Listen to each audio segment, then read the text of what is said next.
వనమాలి గదీ సాంగీ శంఖీ చక్రీ చ నందకి శ్రీమన్నారాయణో విష్ణు వాసుదేవోభిరక్షతు. శ్రీకృష్ణ శరణం మమ, శ్రీకృష్ణ శరణం మమ, శ్రీకృష్ణ శరణం మమ, శ్రీకృష్ణ శరణం మమ.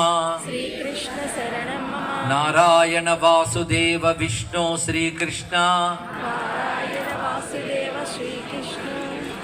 అచ్యుతానంత గోవింద మాం పాహి, అచ్యుతానంద గోవింద మాం పాహి. ఈ పవిత్రమైన యజ్ఞవేదిక దగ్గర ఈ రోజున తులసి నారాయణ కళ్యాణం జరుగుతున్నది. సమయం కూడా చాలా పవిత్రమైనది, విశేషమైనది. పావనమైన పాల్గొన మాసం, అది ఆదివారం పంచమి, మూడు కలిసే యోగం.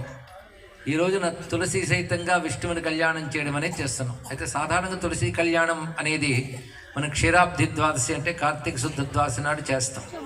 అప్పుడు చేసాం కనుక మరి ఎప్పుడు చేయకూడదనేం కాదు. లక్ష్మీనారాయణ కళ్యాణం ఎప్పుడు జరిగిందో, కానీ మనం ఎప్పుడు ఏ కృతము చేసినా శాంతి కళ్యాణంగా లక్ష్మీనారాయణ కళ్యాణం చేస్తాం కదా.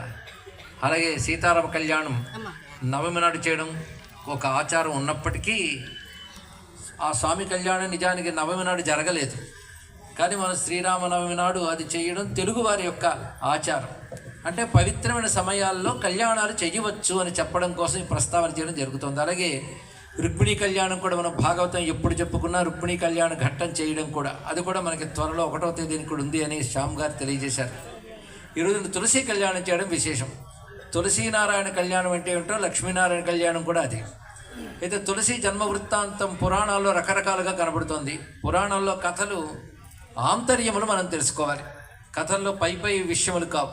ఎందుకంటే తులసి కానీ నారాయణుడు కానీ మన వంటి మానవులు కారు వాళ్ళు. అందుకే మనకు అర్థమయ్యేటట్టు ఋషులు కథలు చెప్పినప్పటికీ కూడా అంతరార్థాలు బాగా తెలుసుకోవాలి. పై కథలు సామాన్యులను ఆకర్షిస్తాయి, కానీ అలాంటి విషయాల్లో కొన్ని సందేహాలు కూడా వస్తుంటాయి. ఇబ్బంది తత్వం తెలిస్తే ఆ సందేహాలు ఉండవు. అందుకు చెప్పుకోవడం అసలు తులసి అనేటువంటి స్వరూపం ఎలా వచ్చిందనే దానికి పురాణాలు రకరకాల కథలున్న ప్రధానంగా తెలుసుకోవాల్సింది అమ్మవారి యొక్క కనబడే స్వరూపం తులసి. ఈ విషయం మనకి దేవీ భాగవతాది గ్రంథాల్లో కనబడుతున్నది. పరాశక్తి అనే జగన్మాత ప్రధానాంశ రూపములు అని అవతరించినప్పుడు కొన్ని ప్రధాన అంశ రూపములు చెప్తున్నారు. పరిపూర్ణ రూపం మహాలక్ష్మి, ప్రధానాంశ రూపం తులసి అన్నారు. పరాశక్తి ప్రధానాంశ రూపాల్లో ఒక్కొక్కటి చెప్పడం గంగా, తులసి, మానసాదేవి వీళ్ళని ప్రధానాంశ రూపాలు అంటారు. అలాగే వసుంధర భూమిని కూడా ప్రధానాంశ రూపంగానే చెప్పారు. అంటే మన కంటికి కనబడుతున్న అమ్మవారి భూమి అంటే వసుంధరాం ఉదారాంగాం అని మనం చదువుతున్నాం. అలాగే తులసి కూడా మహాలక్ష్మి యొక్క స్వరూపం. దీనికి సంబంధించి పురాణ కథల్లో ఒకసారి మహాలక్ష్మి ఒకానొక కారణాంతరం వల్ల నదీ రూపం ద్రుమ రూపం స్వీకరించిందట. నదీ రూపం అంటే తెలుసు, నదిగా ప్రవహించింది. అది పద్మా నది అని చెప్పబడుతుంది. ద్రుమ రూపం ఏంటంటే తులసి. ఈ రెండు ఇందులో కలియుగం ప్రవేశించిన కొద్ది కాలానికి నదీ రూపం అంతర్ధానం అయిపోతుంది. సరస్వతి కూడా నదీ రూపంలో వచ్చింది, కానీ ఆ తల్లి కూడా కలియుగ ప్రారంభంలో అంతర్ధానం అవుతుంది. ఈ రెండు చెప్తున్నారు. కానీ సరస్వతి నది, పద్మా నది ఈ రెండు కూడా ద్వాపర యుగాంతం వరకు ప్రవహించాయి. కలియుగంలో కొంతకాలానికి అంతరించాయి. కానీ తులసి మాత్రం మన భాగ్యవశాత్తు లభ్యమవుతుంది. అది ఇంకా అంతరించలేదు. పురాణాలు ఏం చెప్తున్నాయంటే కలియుగం ప్రారంభించిన 10,000 సంవత్సరాల తర్వాత తులసి కనబడింది అన్నారు. ఈ 10,000 సంవత్సరాల తర్వాత మనం పుట్టకుండా ఉండేటట్టు ఇప్పుడే జాగ్రత్త పడాలి. ఎందుకంటే కొన్ని దివ్య వస్తువులు, దివ్య వృక్షాలు, దివ్యమైనటువంటివి కలి ప్రభావం పెరుగుతున్న కొద్దీ అంతరించిపోతుంటాయి. అలాంటి కొన్ని పుణ్య నదులు విడిపోయాయి. మన భాగ్యవశాత్తు గంగాది నదులు ఉన్నాయి. గంగా, గోదావరి, కావేరి మొదలైన పుణ్య నదులు ఉన్నాయి. అని పురాణంలో ఈ విషయం చెప్తూ పావనమైనటువంటి తులసి భారతదేశంలో మహర్షుల తపస్సు వల్ల లభించింది అన్నారు. తులసి భారతదేశానికి సంబంధించింది ప్రధానంగా. ఇతర దేశాల్లో పెరుగుతున్నా ఇక్కడి నుంచి అక్కడికి వెళ్ళి పెరిగినవే.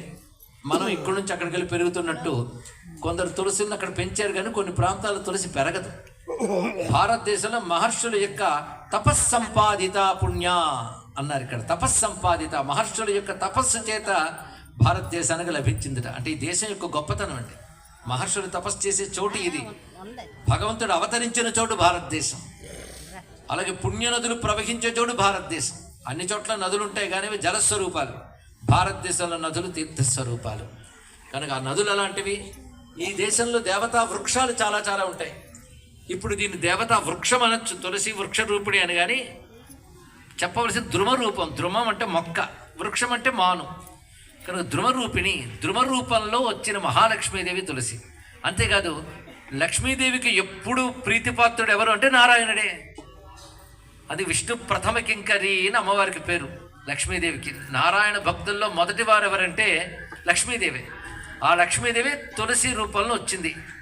అలాంటి తులసికి ఎన్ని మహిమలు చెప్పాలి అంటే శాస్త్రం బహుధా వర్ణించింది. ఆ మహిమలు పురాణాల్లో వర్ణించడమే కాదు, నేటికి అందరూ అనుభవంతో పొందవచ్చు. ఒక పాపాత్ముడు ఉండేవాట. అతనికి ఒకటే ఒక మంచి అలవాటు, రోజు ప్రాతకాలంలో స్నానం చేసిన తర్వాత తులసి మొక్కలో నీరు పోయడం. ఆ ఒక్క పుణ్యం వల్ల అతని పాపములని హరించి సద్గతులు పొందాడని పురాణాలు వర్ణిస్తున్నాయంటే తులసికున్న మహిమ ఎలాంటిదో తెలుసుకోవాలి. ఇలాంటివి కలియుగం వచ్చేటప్పటికల్లా సందేహాలు ఎక్కువ, ఇలాంటి పనులు మానేస్తారు. అంటే తరించే మార్గాలు మూసుకుపోతూ ఉంటాయి కలియుగంలో. కానీ సులభమైన మార్గంతో అద్భుతమైన ఫలితాలు పొందవచ్చు. ఆ తులసి ఆరాధన వల్లనే సాధ్యమవుతుంది. యన్మూలే సర్వతీర్థాని యదగ్రే సర్వదేవతా అంటారు. తులసి మూలంలో సర్వతీర్థములు ఉంటాయట. అందుకే తులసికి నీరు పోసిన తర్వాత ఆ నీటిని పైన జల్లుకుంటే భూమిలో ఉన్న సార్ధత్రికోటి తీర్థ జలం జల్లుకున్న పుణ్యం వస్తున్నారు. సార్ధత్రికోటి తీర్థం అంటే 3.5 కోట్ల తీర్థాలు ఉంటాయి. ఆ 3.5 కోట్ల తీర్థముల జలంలో స్నానం చేసిన పుణ్యం తులసి మూలంలో జలం ప్రోక్షణ చేసుకుంటే లభిస్తుంది అని చెప్పారు. అలాగే తులసి పైభాగం అంతా కూడా సర్వదేవతలు ఉంటారు. ఎందుకంటే లక్ష్మి అంటేనే సర్వదేవతాత్మిక, సర్వదేవతల శక్తి ఆ తల్లి. లక్ష్మి అంటే నారాయణ లేని లక్ష్మి ఉండదు కనుక తులసి లక్ష్మీనారాయణాత్మక స్వరూపము.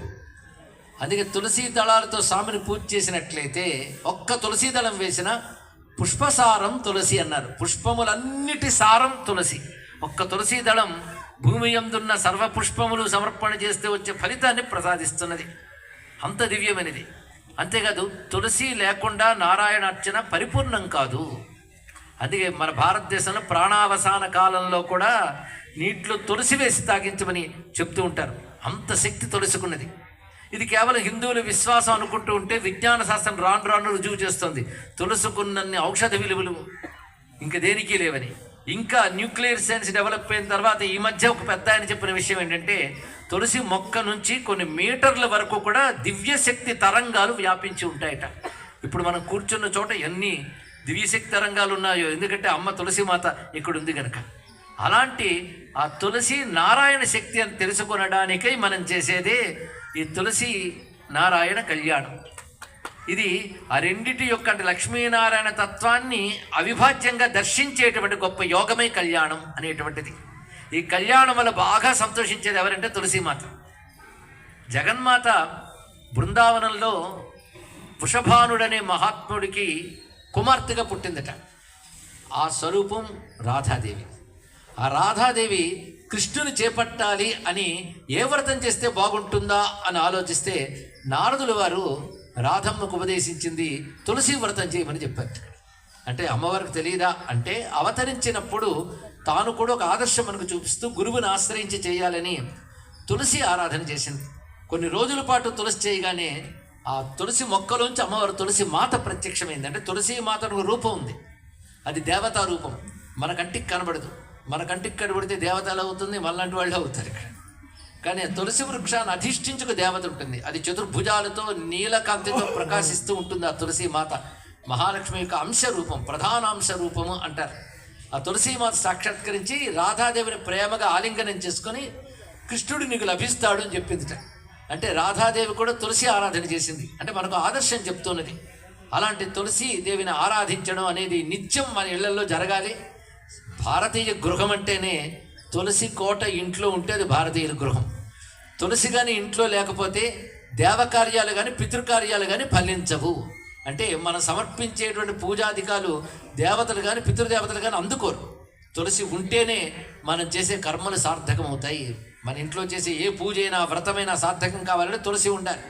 తులసి సన్నిధిలో చేసినట్లయితే మరింత శక్తిని చెప్పారు. ఇలా తులసి యొక్క పరిచర్యలు ప్రభావాల గురించి మనకి కార్తీక పురాణం మొదలైనవి చెప్పడమే కాకుండా దేవీ సంబంధమైన పురాణాలు చెప్తున్నాయి, విష్ణు సంబంధమైన విషయములు చెప్తున్నాయి. భాగవతంలో కూడా తులసి మహాత్మ్యాన్ని చాలా ప్రత్యేకంగా చెప్పారు. అలాంటి భాగవత యజ్ఞంలో భాగంగా ఈరోజు తులసి విష్ణు కళ్యాణ వైభవాన్ని జరపడం అనేది చాలా అద్భుతమైన అంశం. దీనిలో పాల్గొన్నవారు, దీన్ని చూస్తున్నవారు, దీన్ని నిర్వహిస్తున్న వారు అందరూ ధన్యులయ్యారు. ఇందులో సందేహం లేదు. అయితే మహాక్రతువుల ఫలం పరిమితం కాదు, అపరిమితం, అనంతం. ధ్రువం ధ్రువేణ హవిషా తస్మై దేవా అధిబ్రవన్న అయం చ బ్రహ్మాణస్పతి.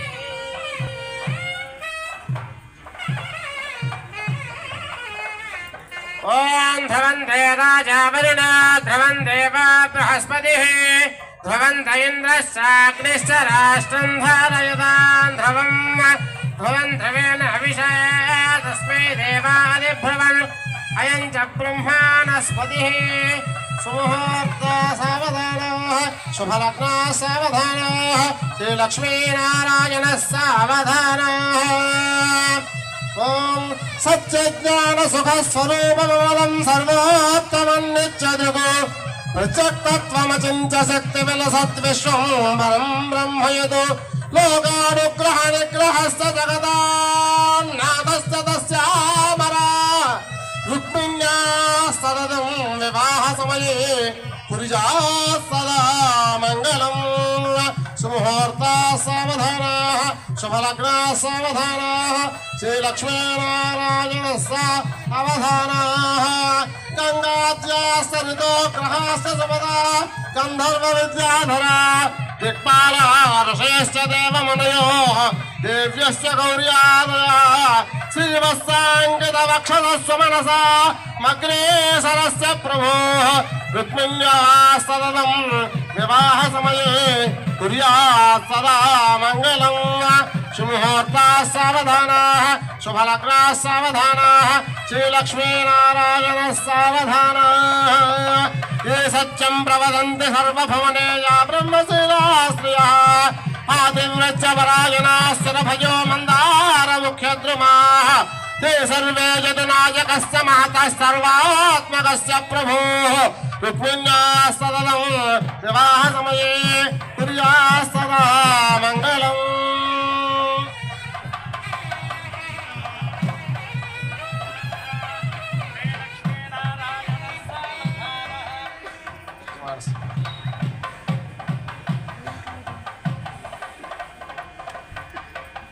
श्रीवासुदेव प्रभो पालय मां सकलहितकर सरसनवर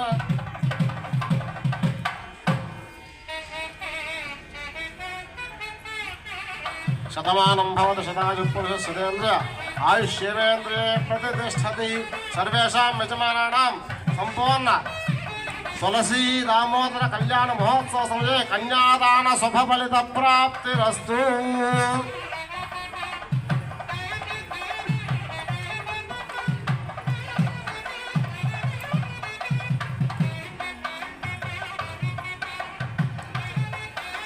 అందరూ లేవద్దు, కూర్చోండి తల్లి.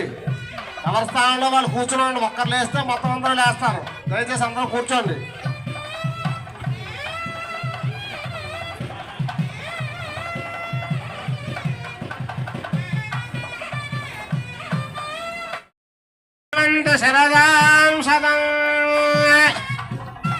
అందరూ చెప్పండి. సర్వ మంగళ మాంగళ్యే శివే సర్వ అర్ధ సాధికే శరణ్యే త్రయంబికే గౌరీ నారాయణి నమోస్తుతే.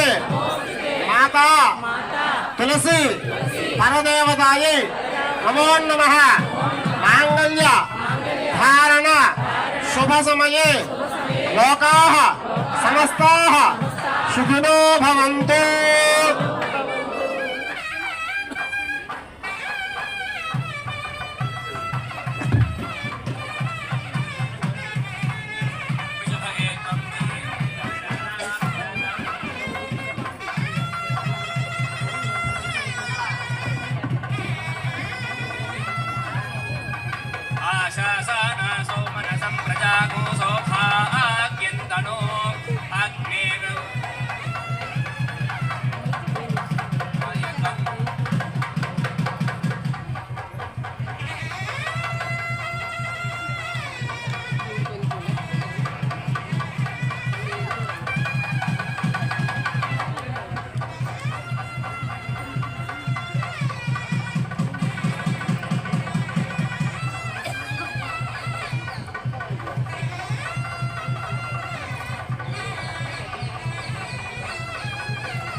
అయ్యా యజమానులు కూర్చోండి వెనకాల కనపడలేదు ఎవరిని కాపిస్తే వాళ్ళు లేచి పోస్తూ ఉండండి కూర్చోండి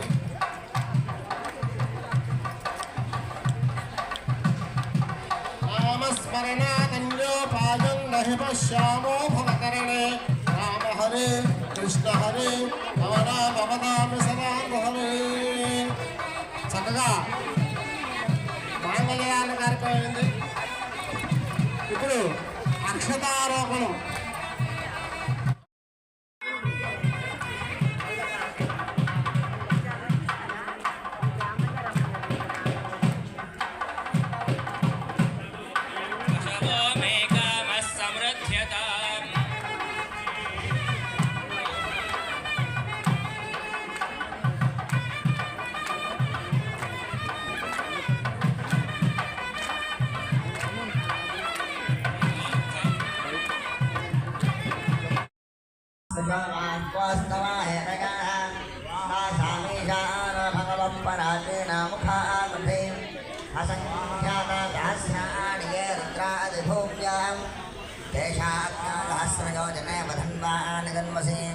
ईशावास्या विदग्धा सर्वं यत्किं जगत्यां जगत् स्वाहा